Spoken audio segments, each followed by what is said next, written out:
তারাবির সালাতের রাকাত বিতর্ক এড়িয়ে চলুন, রাকাত নিয়ে বিতর্ক করবেন না। 8 রাকাত 20 রাকাত নিয়ে যে মারামারি এই দেশে, এটা শয়তানের ফন্দি। চিল্লায় বলেন এটা কার ফন্দি? আমরা 20 রাকাত পড়ি, আপনারা হয়তো 8 রাকাত পড়েন, কোনো অসুবিধা নাই। আমরা যারা 20 রাকাত আমরা পড়তেছি, আমরা 20 রাকাতের কথাই বলি, 20 রাকাত আমরা পড়বো আজীবন। সৌদি আরবে মক্কা মদিনায় 20 রাকাত পড়ে, কোনো অসুবিধা নাই। অন্যান্য মসজিদগুলো 8 রাকাত পড়ে, এই নিয়ে এদের মধ্যে মারামারি আছে?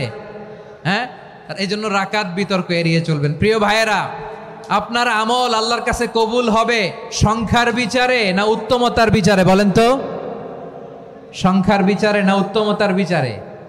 উত্তমতার বিচারে। কত চমৎকার ভাবে আপনি আল্লাহর সামনে দাঁড়াতে পারছেন এটা বিবেচ্য। রুকু সেজদাগুলো সুন্দরভাবে করবেন, রুকু থেকে সোজা হয়ে দাঁড়ানো ওয়াজিব, 2 সেজদার মাঝখানে সোজা হয়ে বসা ওয়াজিব। এই তা'দিলুল আরকান বাদ দিলে হানাফি মাযহাব মতে সৌ সেজদা দিতে হবে, অন্য মাযহাব মতে নামাজই হবে না, আপনি নামাজই হবে না। এই জন্য ধীরস্থির ভাবে তারাবির সালাত যেন আমরা আদায় করি। পারা যাবে তো ইনশাআল্লাহ?